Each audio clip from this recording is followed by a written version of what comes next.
So, may nag-comment, sabi niya, Rosmar, Diyos may galing mangbudol. So, eto, regarding to sa video na nagdaan sa FYP ko, naloka ako.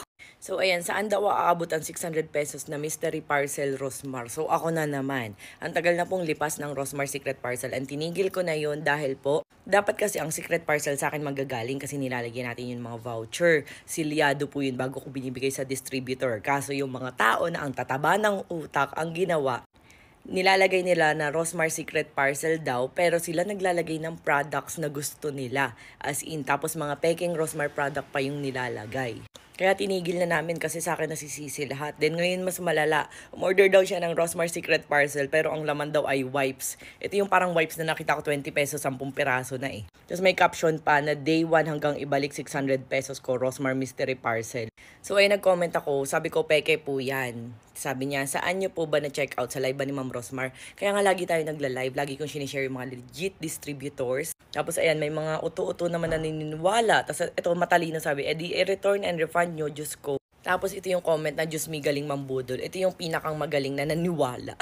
Unang-una bakit ako maglalagay ng wipes dun, diba? And matagal na po yung lipas. Matagal nang tapos ang Rosmar Secret Parcel at di ko na nga tinutuloy dahil nga ang daming ng loloko. Hanggang ngayon ginagamit pa rin nila kaya matagal na pong walang Rosmar Secret Parcel, guys. Hindi ko maintindihan yung iba naniniwala tapos ending sa akin isisisi. Tingnan nyo naman ba't ako maglalagay ng wipes, diba? Tas 600 pesos.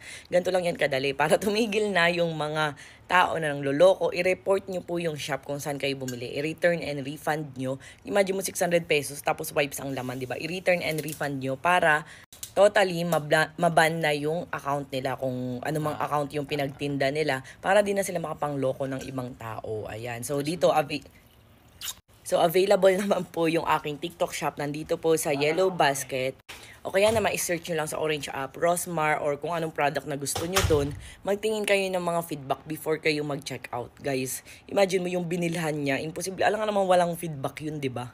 At ito pa ha, never kaming nagtinda sa website. So kung may nakikita kayong website, hindi po akin yun. Unang-una wala po akong Orange app, wala rin akong TikTok shop. Affiliate lang po ako dito sa TikTok. So unang-una wala po akong shop. Kaya ewan ko, kasalanan rin naman ng nagpapaloko kung bakit sila naloloko. Nakailang warning na ako, hindi naman nagkulang, ayan. Pero ito ang legit, ang 196 pesos mo na apat na Rosmar Kagayako soap. Ayan, ang legit na Tokwa soap natin ay mabibili nyo lang ng 99 pesos apat na piraso na i-click nyo lang ang aking TikTok shop. Makikita nyo po doon sa aking TikTok shop. Pag-click nyo, nasa pinakang taas, ayan, 99 pesos apat na pirasong Rosmar Kagayako soap. So parang 24 pesos na lang isa. Sobrang laki ng na-less nyo. Ayan, pwede sa 7 years old pataas, buntis at lactating, for face and body. Ang bilis makaputi, makatanggal ng pimples, dark spots, peklat, scar remover, malala.